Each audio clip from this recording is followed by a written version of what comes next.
A paz do Senhor, meus irmãos. Para quem não me conhece, meu nome é Marco Antônio Lana, teólogo, especialização em Bíblia. Então vamos mais um estudo bíblico. Se Jesus ressuscitou, como entender a reencarnação? Certa vez um homem andava por um campo e encontrou um espelho e uma semente. Ele olhou no espelho e viu o rosto envelhecido, desejou então voltar a ser jovem. Se eu pudesse nascer de novo, pensou, consertaria meus erros, faria tudo diferente. Logo depois, pegou a semente e, curioso, plantou-a na terra.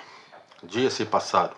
Ele percebeu que a semente não renasceu como outra planta, mas brotou transformada, com um novo corpo, mas mesma essência.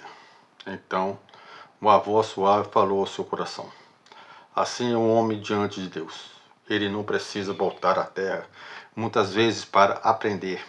Precisa apenas morrer para o velho eu e nascer de novo no Espírito, para que no tempo certo seja transformado em glória. O homem compreendeu. O espelho mostrava o corpo que passa, mas a semente revela a ressurreição. Um corpo novo, mas a mesma vida agora eterna. A reencarnação é a crença de que uma mesma alma volta várias vezes à Terra em diferentes corpos para evoluir espiritualmente ou pagar dívidas de vidas passadas. Essa ideia aparece no hinduísmo, budismo, espiritismo e em algumas filosofias antigas. Segundo essa crença, a alma não morre, nem é julgada uma vez só, mas continua um ciclo de nascimentos e mortes sucessivos. A ressurreição, conforme a Bíblia ensina, é ato único, definitivo e glorioso, em que o corpo morto volta à vida, transformado pelo poder de Deus, para nunca mais morrer. Sabendo que Cristo, tendo ressuscitado dentre os mortos, já não morre, a morte não tem mais domínio sobre ele. Romanos capítulo 6, versículo 9. Jesus não reencarnou, ele ressuscitou, ou seja, voltou à vida do mesmo corpo, mas glorificado. Um corpo espiritual, incorruptível e eterno. 1 Coríntios capítulo 15, versículos de 42 ao 44, diz assim, meus irmãos. O mesmo acontece com a ressurreição dos mortos. Quando morremos, o corpo terreno é plantado no solo, mas ressuscitará para viver para sempre. Nosso corpo é enterrado em desonra, mas ressuscitará em glória. É enterrado em fraqueza, mas ressuscitará em força. É enterrado como corpo humano, natural, mas ressuscitará como corpo espiritual. Pois assim como há corpos naturais, também há corpos espirituais. Então vamos fazer uma comparação aqui entre reencarnação e ressurreição. Tema, origem, reencarnação, filosofias humanas. Oriente, então quer dizer que reencarnação é doutrina humana. Ressurreição, revelação divina, Bíblia. Então é uma teologia, nesse caso aí um ensino bíblico, ensino de Deus. Se é Bíblia, é ensino de Deus. O corpo, muitos corpos diferentes, o mesmo corpo transformado na ressurreição. Finalidade, reencarnação, evoluir moralmente ou quitar karma. Ressurreição eterna. Números de vidas, várias, reencarnação. Ressurreição, uma só vez. Juízo, reencarnação, nenhum juízo final definitivo.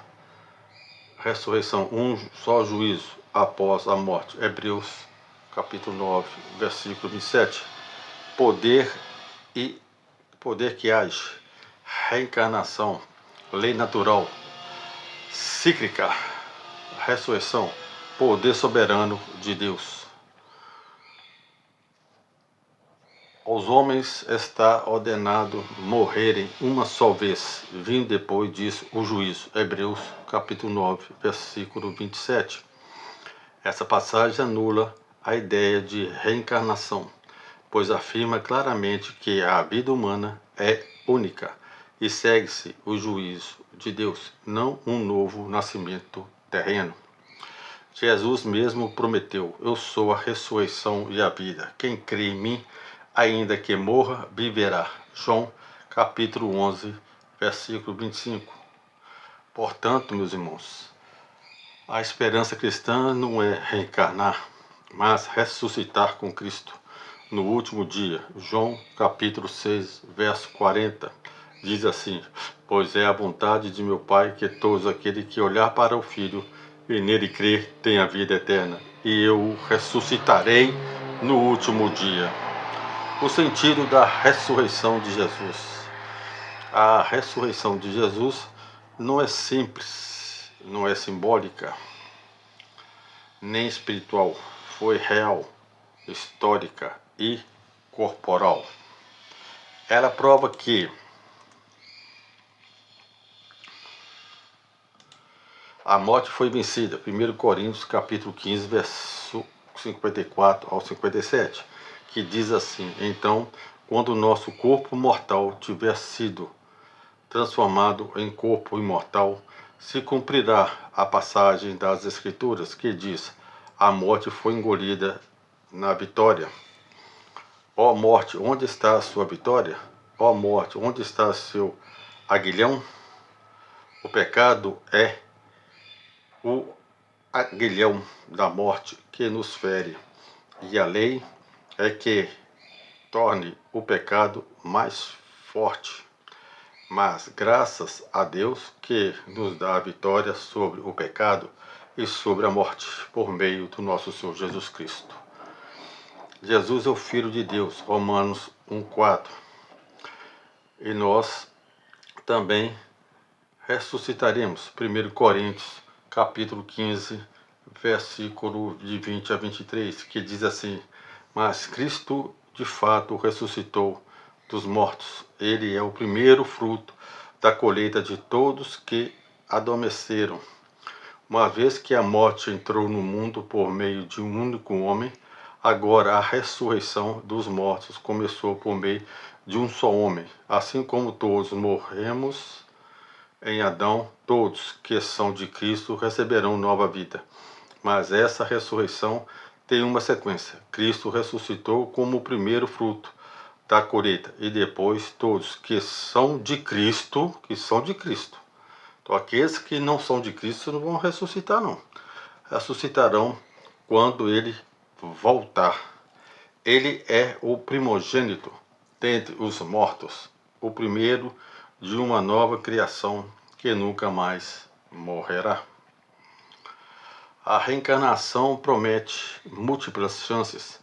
A ressurreição oferece uma única vida eterna. Na primeira, o homem tenta salvar-se por si mesmo. A gente não se salva por si mesmo. Na segunda, é Deus quem salva pelo poder da cruz. Nós somos salvos pela cruz. Nós somos salvos pela graça. A graça de Jesus Cristo ter morrido na cruz e ter levado todo o nosso pecado ali. Então é no batismo. É no batismo das águas é que nós tornamos uma nova vida ali. E ali, Cristo ali, se você tem fé, tem que ter fé. Não adianta também se batizar também, porque batismo não salva ninguém não, meu irmão. Batismo não salva ninguém se você não tem fé. Se você tiver fé, aí sim, aí você é salvo, porque seu pecado ele é crucificado junto com Jesus ali. Toda vez que uma pessoa ela é batizada nas águas, se ela tiver fé, automaticamente ali o seu pecado estará crucificado junto com Jesus na cruz. Porque pela graça sois salvos, por meio da fé. E isso não vem de vós, é dom de Deus. Efésios capítulo 2, versículo 8. Muitos buscam na reencarnação uma esperança para seus erros, mas a verdadeira esperança está no perdão da cruz.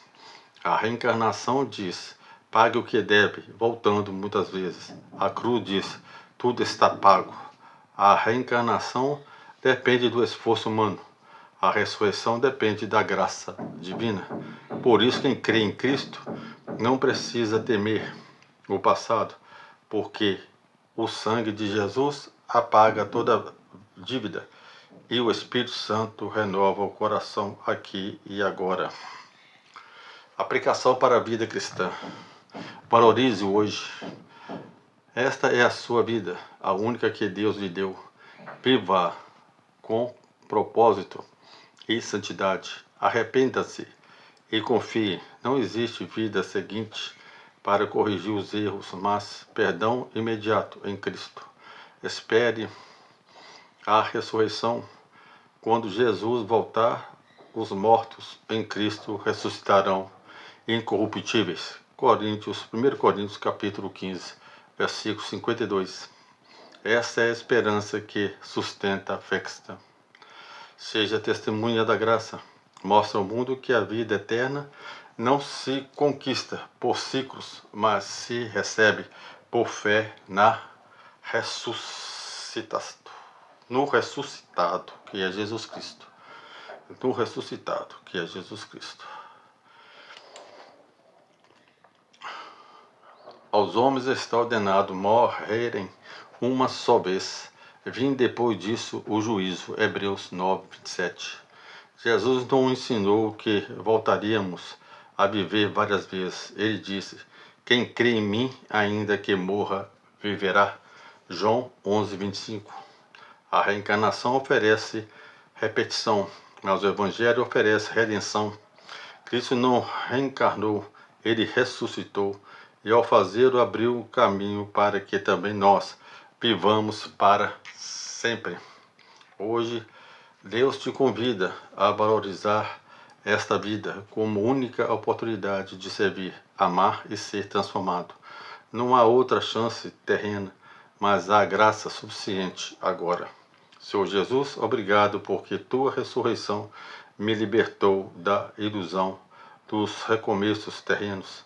Ensina-me a viver cada dia como dom precioso e eterno. Que minha fé esteja firmada, não em filosofias humanas, mas na verdade do teu Evangelho. Quando vieres, ressuscita-me contigo em glória. Amém. Fica na paz, meus irmãos.